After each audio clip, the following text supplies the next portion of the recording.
All right, so welcome to the Friday Night Live podcast. We have some special guests with us tonight. A good friend of mine, Chris, and his lovely wife, Christine Fore. Welcome, guys. Thank you for being here with us tonight.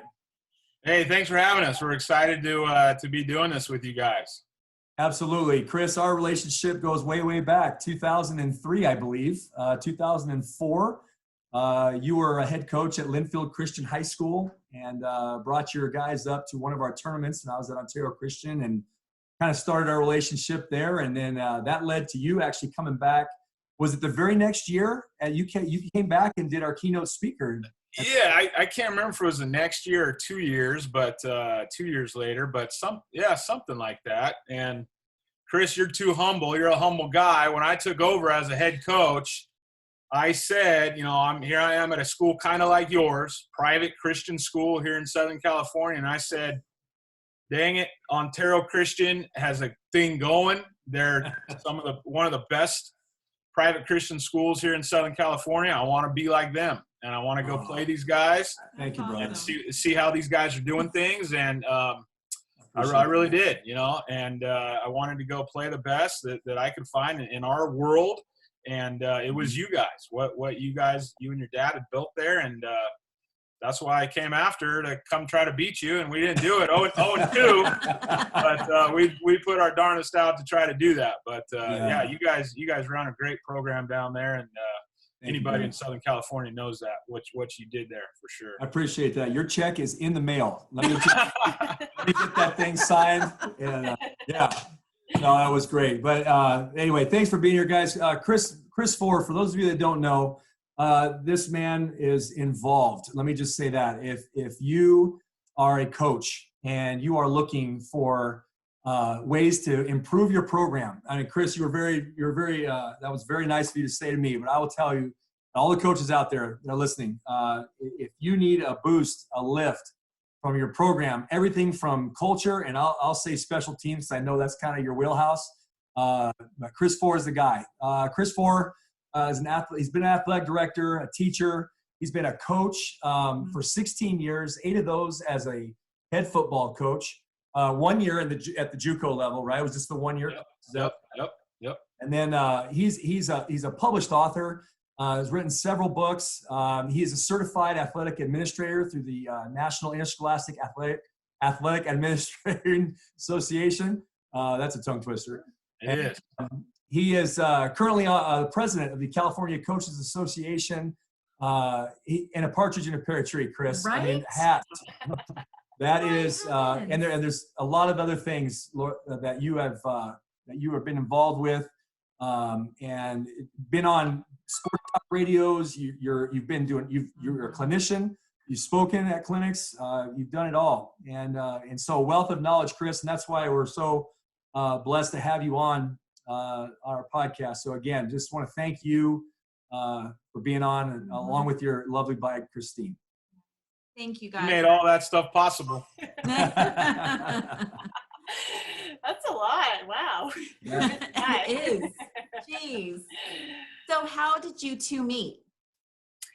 Well, we worked together at first. I was a 5th and 6th grade youth pastor, and he was an assistant high school pastor, but we didn't date then until I was living with his sister in college back in 2003.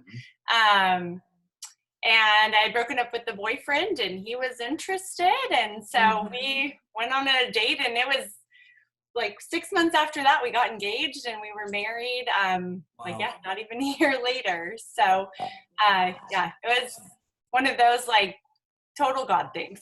Yeah. Go ahead. I was going to say, when we worked together at this church, I always respected her a lot, thought a lot of her. But she was dating one of my friends, so that never even crossed my mind, It just never did. I never saw her like that. And so I hooked up my sister and her husband, and then she was coming to visit me one Martin Luther King Day. We were both teachers, both out of school. And she's like, hey, you want to, what do you want to do? And I said, hey, let's go get lunch. Why don't you bring your roommate with you? And I said, you owe me one.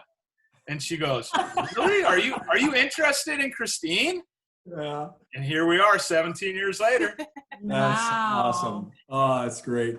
Well, the church is a place, Chris. I believe you, brother. I met her passing out bulletins in our church. Oh, nice.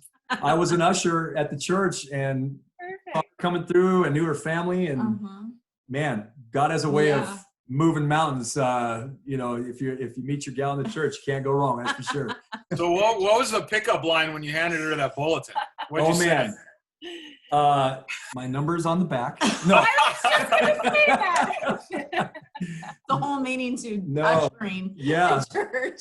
She was going to school at Mount Sac, actually, and she was coming through pretty frequently with her parents. And then one day she wasn't, and she was either at a competition or she was away. And her mom and dad came through, and I just said, "Hey, Doug," father's name's Doug. I said, "Hey, Doug, just tell Karina I said hi." And Saturday, around with a gleam and a wink in his eye, and says, "Why don't you give her a call sometime?" Nice. Ooh, That's it. Yeah. I did. And So my dad, the matchmaker. the matchmaker. Nice. amazing. Yes. Yeah. Yes. He opened the door. He Yes, opened the did. door, and it was a smile. Mhm. It was a gleam, and I just couldn't. I looked at him and I stared like that was not a normal response Yeah, from a from a father. dad to about her daughter. So Now, had you and Dad talked about Chris? No. Huh? No. Yeah. Well, okay. Side note. Chris is a little bit older than me, a little bit. and he actually substituted some of my classes in high school because he's student teaching, and Okay. you were doing.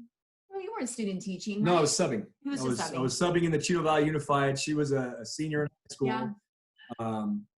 So we're 7 years apart. So it was And just for the record, it was after I graduated from high school. Yeah, that's good. Yeah. Thank you for I wanna clear clarifying. that up. Just to clarify. So it wasn't church, it was substitute teaching.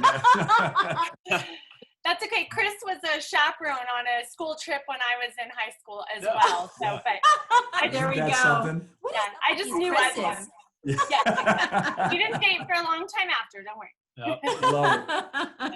Love it. Oh my Yeah, goodness. no, it was great. So it was a wonderful meeting, a long, very awkward voicemail message to her. And she was living at home at the time, so I left this on her machine, her parents' machine, and I think she came home or something, and her mom or dad looked at her funny and said, "Chris called."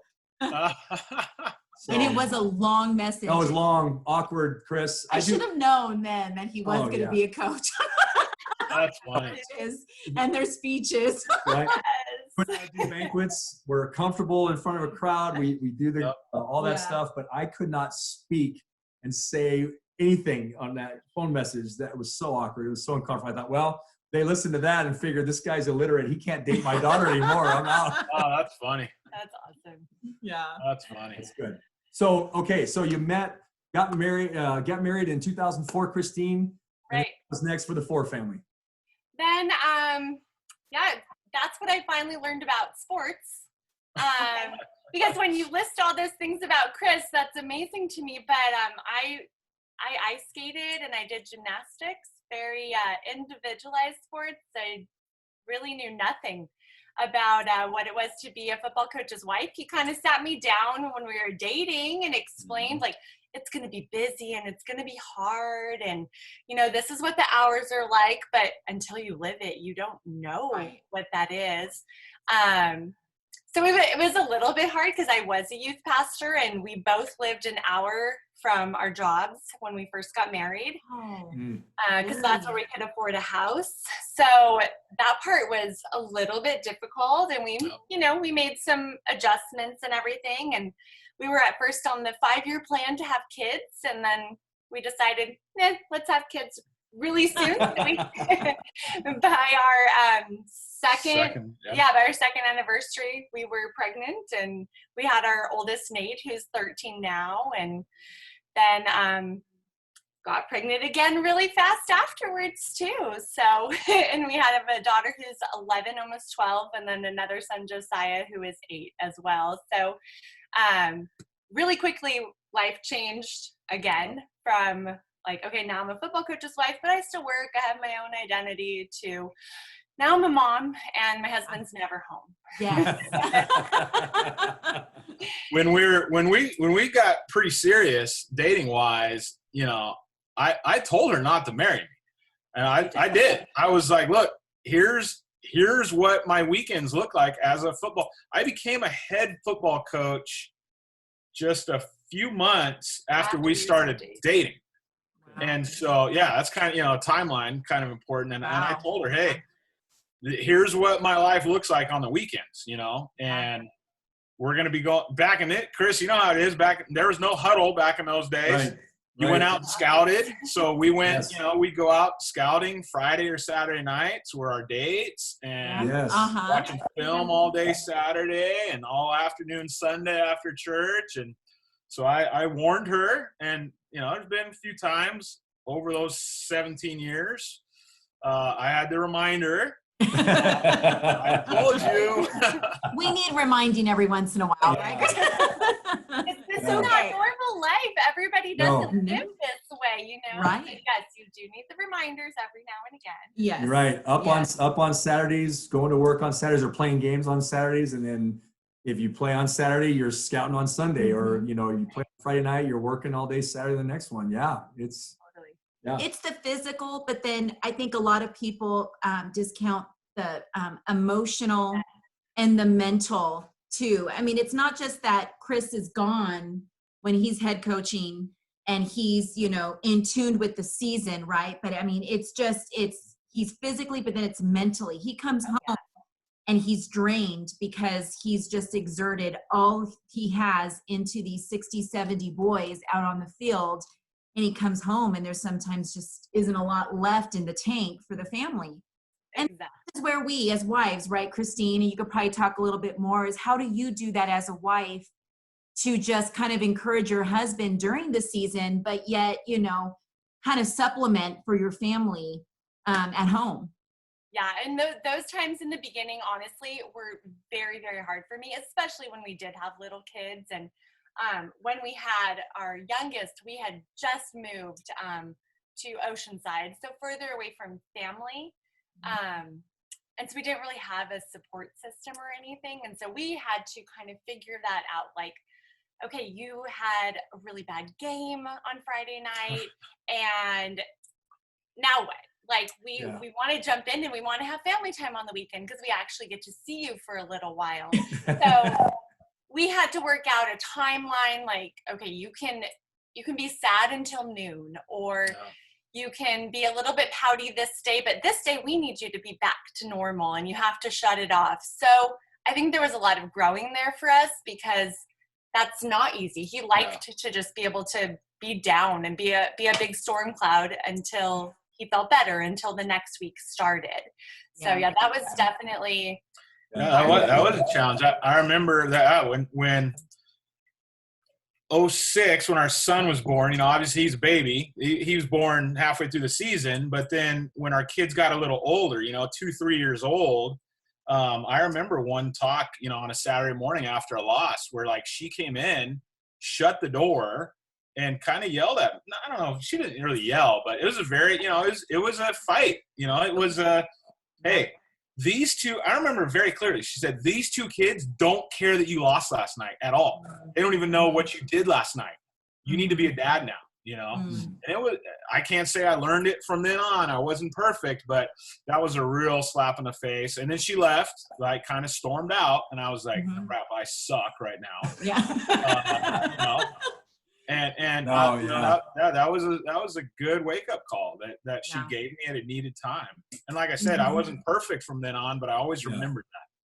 And and that's where it kind of comes in about halfway through the season. It really does. You go through the summer, and there's a little bit of time there where it's a little bit more, because there's no school, it's just football, right? So there's office hours, and all that. But when you get to the season, that's when the fatigue on Corrine set in. It was about October, about mid-October to late October, when the season was long. We were probably week 7, and it was like, she's done. Like, it's just overwhelming. It's 6 days a week. And then on Sundays, Chris, I was like you. Saturday nights, if it was a bad beat or a tough loss, go to work Saturday and kind of get all that out, but then come home and just be drained, and then kind of just check out. Saturday was kind of rest day or rest night.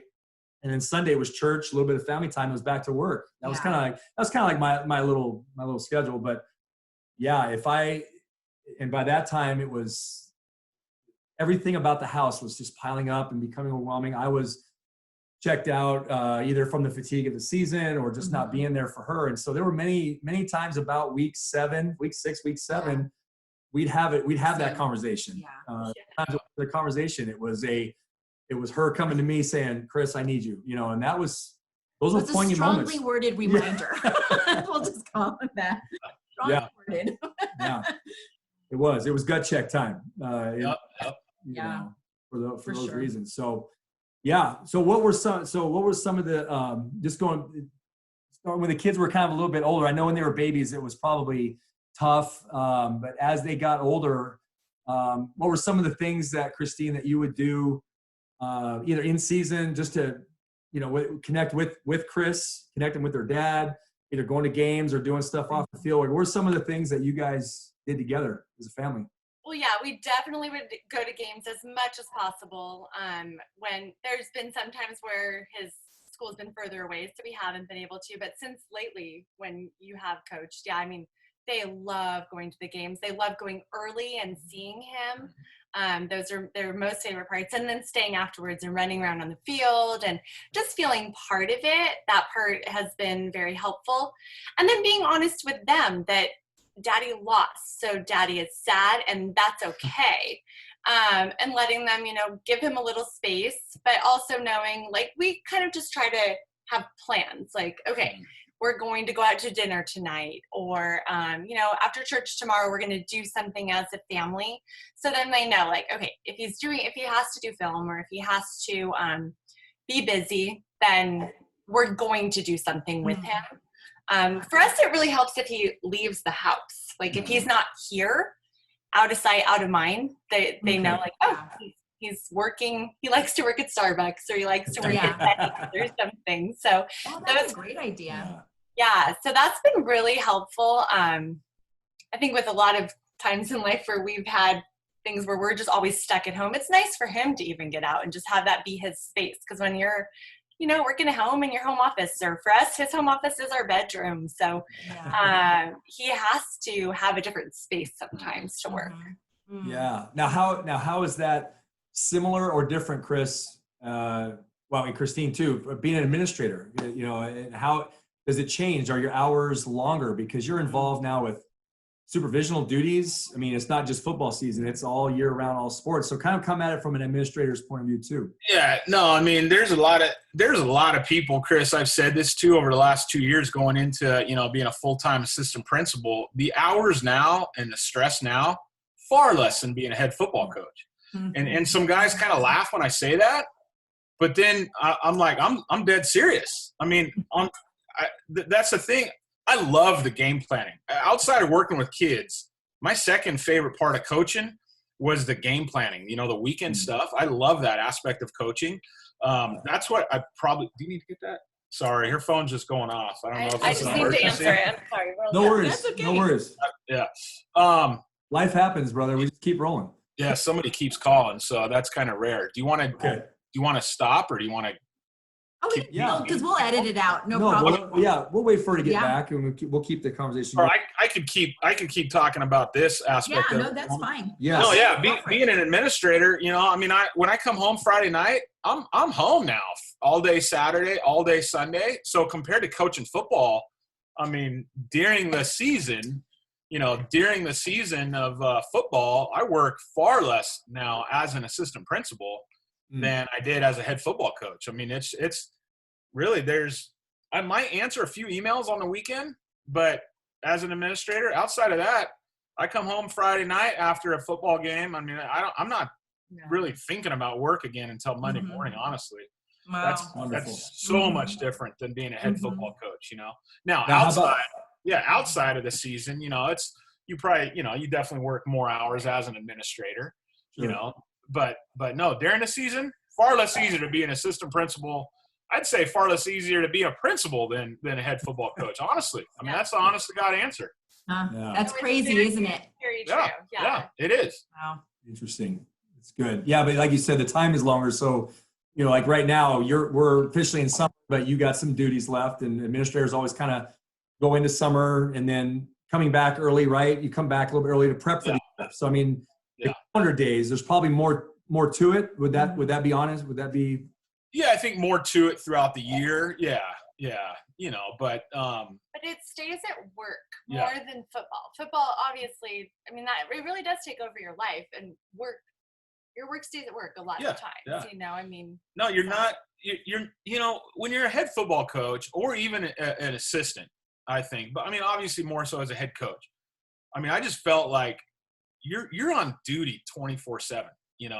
Especially now with texting. A kid just can text you whenever they want. A coach can text you whenever they want. And they don't want you to look at it like an email. I get an email from a teacher or a parent about an issue on the weekend. I can read it and go, Monday morning, we're good. Yeah. If a kid or a coach texts you or a parent texts you at 2:00 on a Saturday, I can't go, I'll deal with this in 2 days. You know what I mean? So that's the aspect of being a head coach that, part of you loves it. That's why we do this. But that's the thing that most people just do not understand, the pressure that head coaches are under, literally, I think 24/7. I got a call one night at 1:00 in the morning from a player back in like 06 or 07, where one of our other kids was in a car accident, I mean, and who's the first guy he called? His coach, Right. So that's the reality. He didn't call his assistant principal, and that's what I miss now as an administrator. You don't have those relationships with the kids, but it's far easier to be an administrator than a head football coach. It really is. Yeah. Don't let any administrators lie to you now. Well, and speaking of relationships, Christine, and this is something that Kareen is always, she's always wondering about the coaches' wives is the relationships that Chris and I have with our players is one thing. Right. I guess the question, how do you connect with those kids, or how do you connect with maybe Chris's staff when he was a head coach? Was anything that you were able to do to connect with his family, or Chris, maybe you helped gather the families together? What did you guys do, Chris, when you were coaching? And then Christine, how did you connect with those other coaches' wives? We did that. We didn't do it too much when I was at Linfield because she was working. Right. She had a youth pastor job that was pretty demanding. And we were living, if you're in California, we were living in Paris where we bought our first home, where we could afford a home. I was working in Temecula. She was working in Pomona. So, so we were really disjointed there. So we didn't do she didn't go to a lot of those games when I was down. I went to almost all the games. I made a point of that. And I made a point of talking to the coaches' wives. But we didn't really connect that much, honestly. You did go to a lot of those. I went to not a lot of the away games. No, maybe. but I went to every home game. Yeah. But no, we didn't do a lot with, it wasn't like we were 10 minutes away from the school and we could have everybody over. It was kind of a weird situation in those first 3 years. We were married our first 3 years, or my last 3 years at Linfield. Right. And then over at Capitol Valley Christian, we did a little more. But again, we lived 30 minutes away, and she was a brand new mom. But I did there. I would connect more with the coaches' moms. Players' moms. Sorry, players' moms. Okay. Sorry, Athlete, not coaches' moms. Yeah, players' moms. So we did like a mom's night. Mom's Football night, 101 for thing, moms. And Yes. they gave me a shower, and so I connected more with them. We had our Thursday home meals, a tradition they had at the school, which was real cool. Your team meals, right? Players. Yeah, the team meals. Yeah. Okay. Thursday night. And instead of just the players, it was the whole families. Oh, so she would That's come a lot up, of food. it's good stuff. Yeah, it was. Yeah. It was really neat. But she would come up for those. Right. Those are more beneficial for her to be at than the games even sometimes, because she's able to sit there and talk with other people for a couple hours. So that was a neat thing. And then I had her share at the Moms 101 nights that we would have there. She would wonderful. give a different perspective of football at some of those. Yeah. Yeah, and then I don't remember. And then when we moved up here, right? That was the next place. Yeah, where I've been an assistant up here, and there hasn't been a lot of connection But that's the desert. There's not a lot of connection here Yeah, at all. it's a little different. It's a different place. Yeah, so different. Unfortunately. But yeah, I think because of how we started off not having that as like being a big deal, it kind of just morphed into that. Like it's never been a huge deal. I mean, I'm a people person, so I'll go and talk to people, but it was never an intentional thing very much. Yeah, I remember one of the first games down at Linfield, she was sitting next to a mom, backup quarterback's mom. Uh-oh. And I remember her coming home afterwards going, actually, we were dating then. I think we were dating. We weren't even married Yeah, yet. and she was like, I don't know if I can handle this. Like, this is absurd, the way these parents talk. Uh-huh. Yeah, it's a You challenge. know, it's so interesting you said that, because you said when you were at, was it Capitol Valley Christian, you were saying that you connected with a lot of the moms. I don't know if you ever feel this way, but I am always a little hesitant to get close to parents because of that same situation. You know, you develop a relationship and then a kid doesn't play. Yeah. Mhm. Whole perspective those parents have towards you and the coach it changes. Oh, yes. Find that? Oh, for sure. Yeah. No, How did you deal with that? Yeah, how'd you do it? Well, you know what? Part of it, honestly, it more happened with my kids, actually, where they would hear people say mean things about their dad.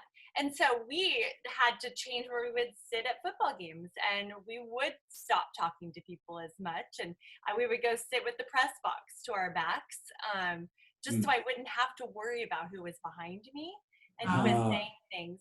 I think I just developed a thick skin, or, you know, maybe at halftime I'd get up and start chatting about, I always like to compliment people's clothes or something. And so I remember one game very vividly. I was super pregnant with my first, and this guy behind me would just not stop ragging on Chris and the decisions he was making. We were at Liberty Christian. I very vividly remember this. And he obviously didn't know who I was, and there wasn't anybody around him, so they were going for the whole half. And I stood up at the halftime and talked to his wife, and then I very casually was like, "Oh, so what's your name?" And I'm like, "Oh, I'm Christine Fore," and everybody just like, well, I'm leaving now. I hope you guys can remember, you know, to keep the Jesus the center of this conversation for the next half. And then I love it.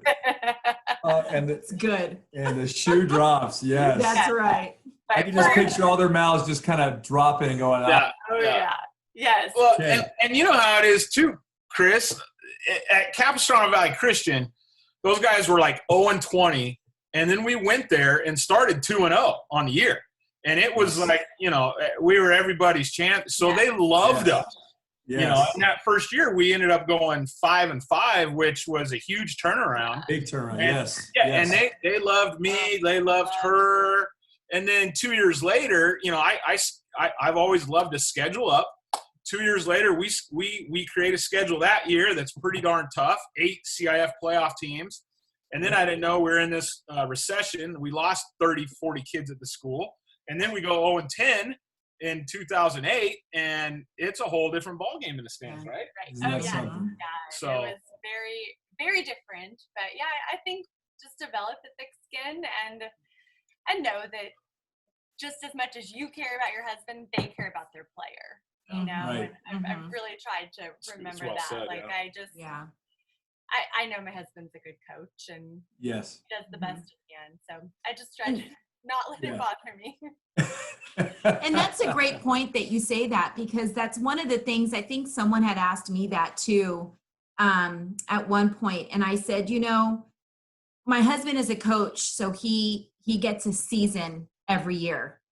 And so he gets a chance to win every year, right? A championship, he gets another chance. Some of these parents that are upset at my husband, their kids are seniors, probably won't play at the next level, and this is all they've got. And that's why they're so emotionally invested. And, you know, where their words target, they don't care as long as, you know, they just express what they're feeling. So you're right, to some degree, we have to just create a thick skin and have the bigger, perspective, which is, you know, these boys, that this is their last chance. You know, a lot of them won't go to play on at college level, and obviously the professional level. It's like what, less than 1% or That's right. yeah. I mean, you just have to have that perspective. So yeah, that's good. Yeah. Yeah. No, it's yeah. Chris, speaking of transitions, though, take us through a little bit of your time going from Linfield Christian and then a couple of the places you've been, and some of the things that happened in those transition years, and then Christine, how that kind of affected you, or how did you help again, Chris, kind of get through some of those transitions? When I was at Linfield, I was there for 5 years, and I really wanted to be an athletic director. I really, since I was in high school, I was my high school coach and athletic director played a big role in my life, got me into coaching. I was like a teacher's aide for him 2 years in a row, spent a period every single day in his little office as an AD. And I was like, man, I want to do this someday. And then but at Linfield, my athletic director was married to the superintendent. So I was never going to get a shot to be the athletic director there. We had to make a move. And in 2006, when we got pregnant, we really wanted to move to Texas. We really thought like, hey, this is a perfect time as I'm looking for an athletic director job. Let's go look out there, and we were real close. I was a finalist for a job out there. They flew us out there first class, this 3-day phenomenal trip they put together for us. And it was like, man, here we go. We're going to set sail. All of our family, all of them. We don't have any family outside of Southern California, but we really wanted to do that, But at the end of the day, it's not what God wanted us to do. He didn't want us to go there. And so, well, Christine, how did you feel about that when Chris started moving towards that move to Texas? What were your thoughts? Now I look at it and I'm like, oh, thank you, God, that you didn't do that. Yeah. Because I didn't have a kid then. I was pregnant. And so I'm like, oh, Texas is cool. And you look at these mansions that you can afford. Yeah, this sounds amazing. And I loved Texas. I had some family out there. So it would have been fun for me. But I'm so glad God slammed that door, because having our parents so close, that would have been horrible to be like a plane ride away from them. Yeah. But I was fine. I had stopped working by that point. And so I was along for the ride. I'm like, okay, Lord, wherever we're going, we're going. Mm-hmm. Awesome. And you Chris, probably got some Texas people listening to this, and they'll love this part of it. Little side note. I'm getting on the plane. I got to know the principal real well. His name was also Chris. And he drops us off at the plane, and he goes, excuse me, Christine, I need to talk to Chris. He puts his arm around me and goes, you need to really think about this on the flight home, Chris, because if we bring you out here, it's a big change. And we will fire you in 2 years if you're not 500. So you need to really think about this move, because this ain't California football. Wow.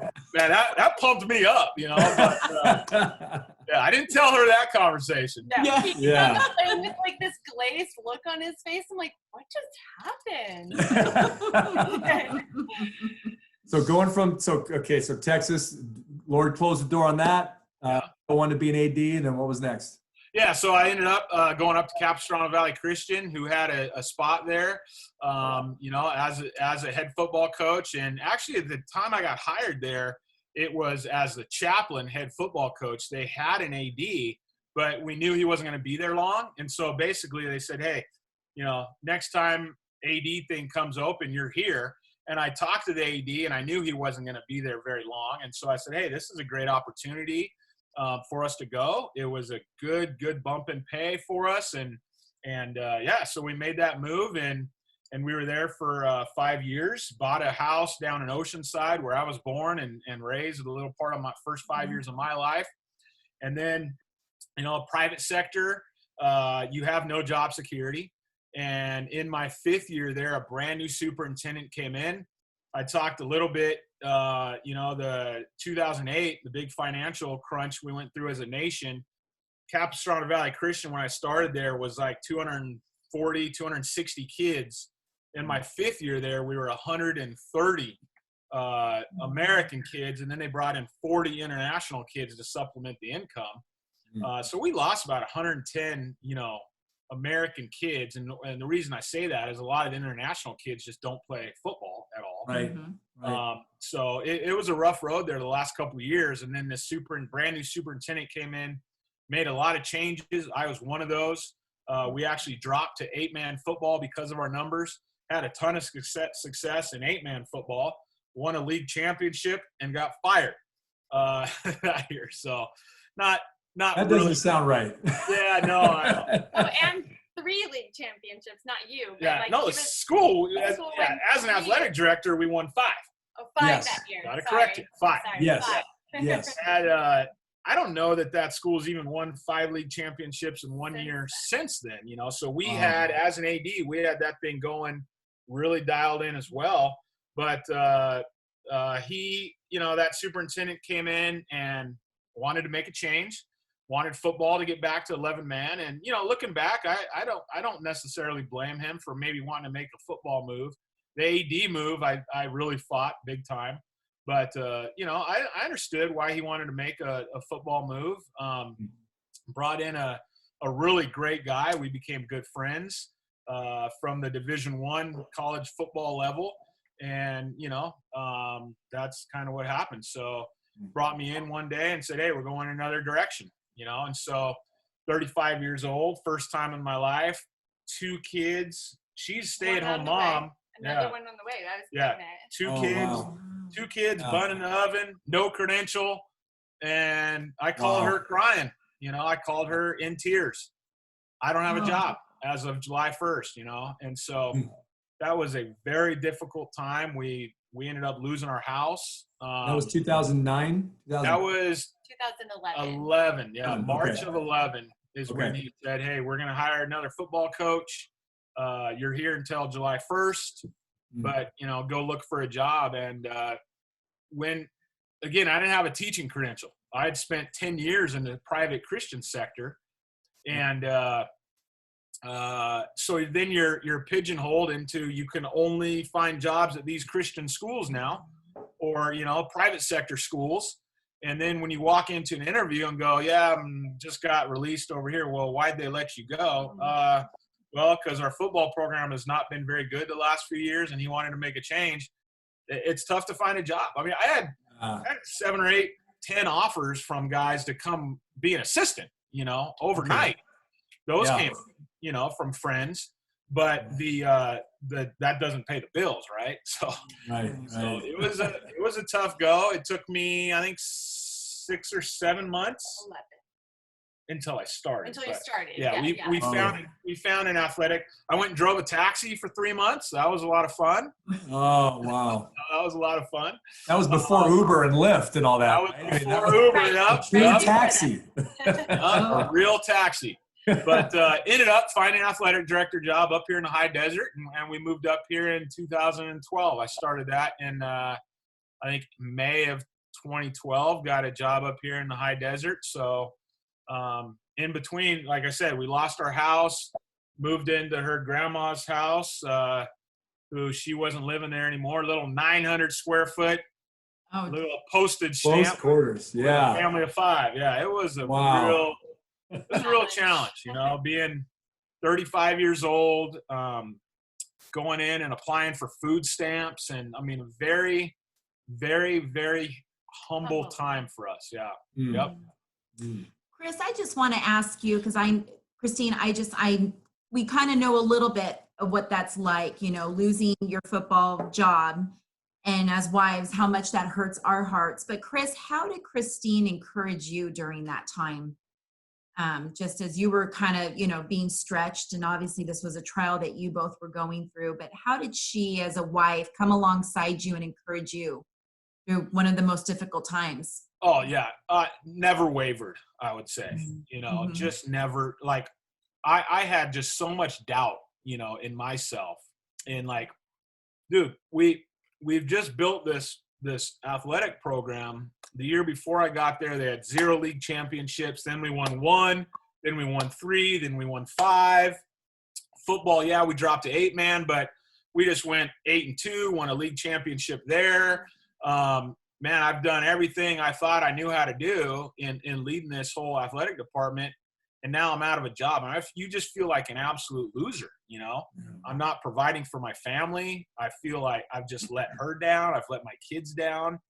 But she never wavered, you know, and just had the attitude of, hey, whatever's next, you know. I would go into her with some crazy ideas about just ways. I mean, it's what started my business. You know, I'm like, hey, babe, I got on this thing called Twitter, and there's this coach who wants something from me. You know, I think I might be able to make a manual of all my football documents and sell it. And she's like, go for it, you know? Awesome. But so I would go to her with these ideas, or, hey, let's look, I got this interview in Washington, and she'd be like, Washington, okay. You know, but I was applying to Here we go. any private school I could, and never did I go in and she said, dumb idea, don't want to move there, don't want you to do that. Just supported me no matter what idea. We called them cockamamie schemes, you know, just any kind of idea I had to make some money, you know. Now, if they weren't illegal, I did try. You have boundaries, right? So I would say that, to answer your question, just supported me no matter what it was. Awesome. She never showed frustration to me, you know, like, I can't believe you lost this job. Or, I mean, she knew that I did my best. I think that's why. And I'm sure she was frustrated and sad and mad, but she never showed me that. Yeah. So that just gave me a ton of, you know, support, and I think, and freedom to try other things. Or, you know, I wrote this first book, right, and I'd be like, babe, I know we got 3 kids. We're living in this 900 square foot place. I got to go down to the library to use a computer to write this book. And she'd be like, I don't understand what you're doing, why you're doing this, but go ahead, go for 3 hours today. You know? Was that, Chris, was that the championship, building a championship caliber program where you interviewed like state champs all across the country? Yeah. Yep. That's Love it. Yeah. Oh man. Yeah, I always say he was the hardest working unemployed person I've ever met. He literally, we might have it somewhere, but he had this little note card of like how many jobs he applied for. I don't remember the number right now, but it was over 100. Yeah. Wow. And then, man. like, you have the note card, and then it would be crossed off, or it'd be circled with an interview date or time next to it. And he never, ever stopped working the whole time he was unemployed. Yeah, I was applying to, you know, gas station manager, Costco. I mean, just anything and everything. Do what you got to do. Yeah. Do what you got to do. Yeah. Yep. Oh, wow. What a time. What a story. Well, as we transition from that to our current status now, Chris, and again, all the coaches that are listening and they're watching this, you're very well connected, and very much because of your research and who you are. Just like Christine mentioned, you're a hardworking man, and you are in the know on a lot of things. And so right now, you know, we're 2020 COVID-19 and crazy, unfamiliar territory for high schools all over the nation, but specifically California. And so just kind of your thoughts sitting on the California Coaches Association and just hearing what's going on at our state level, hearing what's going on at the local level or you know, our counties and all of that. You know, the big question out there is there going to be football this fall? You know, are we going to be able to get back to playing this game? And just so maybe nothing really specific, Chris, but take us through some of the things that you've heard recently, or maybe have talked to some people in the last week or so about kind of what's going on. Yeah, it's funny. I said last week, you know, Texas had announced when they could let their kids back officially. I can't remember what that date was, but today, you know, May 27th, we're recording this. And it was last week, I tweeted out, you know, hey, Texas beat California again to football, you know? And then at like about midnight that night, I had a superintendent who follows me, and I never met the guy or nothing, but he messaged me that night, and he said, hey, not so quick, Fore. We were out practicing yesterday. And this was a school up in Northern California. You know, and I think, as far as I know, they're the first school in California. You know, they were back on the field about May 22nd, 23rd. Yeah, and he said, yep, now he's a former coach. That's important to know, a former football coach who's moved up into being a superintendent. But we had a great discussion about what led him to allowing his athletes back, on the field. So, and then Awesome. about a day later, I got another message from another head coach who said, "Hey, don't put this, I don't want my name out there with our school because we're going to get murdered on, social media. But Right. hey, we're practicing too. There's been 0 deaths in our county, and our superintendent let us get back to work." So there's some schools now back to work in California where, you have superintendents making decisions based on, medical data that's out there in their counties. And both of those counties, I think it's important to note, not one death in either one of those counties. So Yeah. that's a lot different than down here in Southern California. But I know last Friday, Ron Nocetti, executive director of CIF, and there's a I don't know what they're calling themselves, but a subcommittee of the CIF, the 10 commissioners, had a pretty important meeting with some folks up in Sacramento.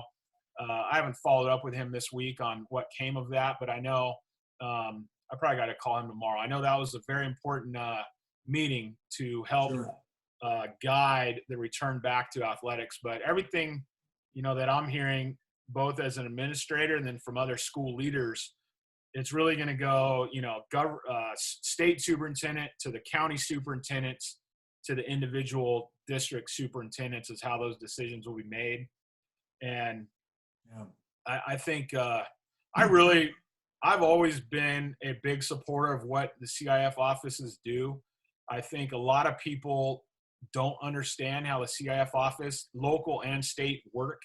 They work for the schools. We schools tell them how to run their business and the bylaws and all that. And so I've always thought they've done a pretty good job because we, the schools, do all the voting and everything.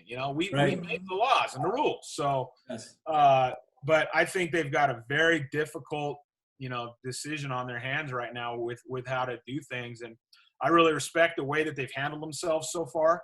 They haven't made really rash decisions, made quick decisions. They're kind of sitting back because at the end of the day, no matter what CIF says, if they say we can start June 1st, the school districts have to say that too. And so right now it's a big waiting game. Yeah.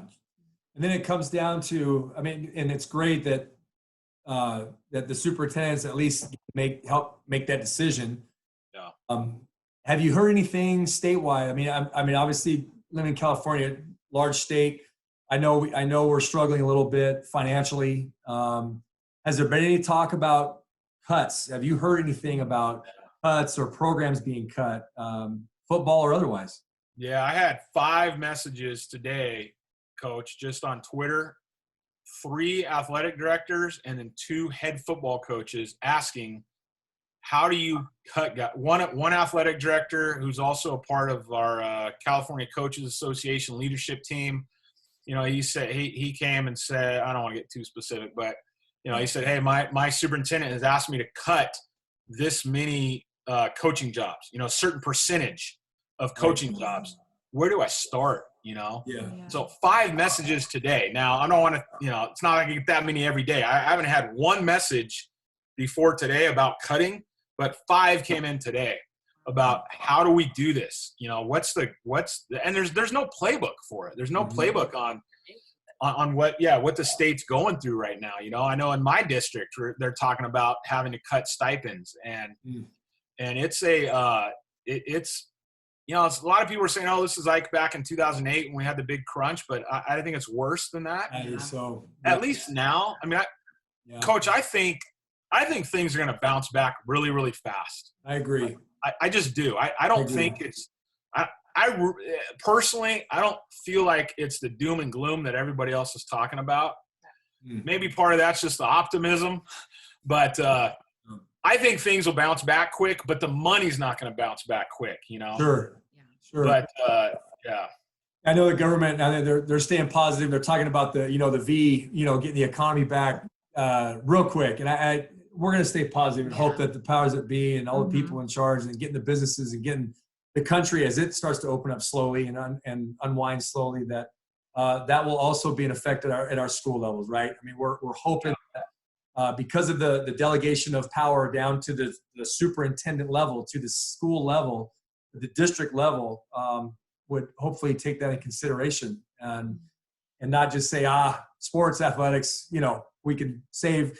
It turns that decision to a dollar amount rather than what we do as coaches and Absolutely. what sports do for kids and how many kids' lives will be radically changed if there are big cuts, like big program cuts, and so, but we're gonna stay hopeful. We're gonna stay positive that it's not gonna come to that. But man, I mean, just hearing what you just said, and hopefully by the time this airs in the middle of June, things will have changed for the better, and even have some more answers for us. So anyway, but yeah, thanks, Chris. I appreciate that. You are definitely the man with the knowledge and what's going on. So I mean, again, any coaches out there, hit Coach Fore up on Twitter, Coach Fore, and for any and all stuff regarding football and coaching, and appreciate you keeping us in the loop, Chris. Appreciate it. So, hey, so we're gonna kind of bring this to a close, guys. We got a few questions Kareen would like to ask. These are personal. These are fun. They're fun. These are what's going on right now in the Fore family. So I'm gonna send it over to Sarah and just a little get to know you. Just get to know the Fores. Yeah. Little quick questions. So if you guys had the perfect date night for yourselves, what would that look like? Oh, a date night. I know. It's kind of hard to think about what a date night out is. Well, right now, I mean, I just want to go sit in a restaurant, and I want someone to bring me a refill. Amen, sister. Yes, I know. But in the real world, gosh, perfectly, it'd be, when we used to live down by the beach, going and sitting at the beach, we love to do. But yes, sir. I mean, right now we are so basic. We love dinner and a movie. Yep. We're very busy with our kids, and so anytime we can carve out and go sit down, and we have an amazing pizza place that we really hope opens up across the street from our house again. And we love to sit there and just talk and eat, and then just go watch a movie and relax. And yes. Now, okay, so that leads us into our next question. Movies. What's your favorite genre? If you were to go to a movie right now, what do you guys like? Is it drama, comedy, thriller?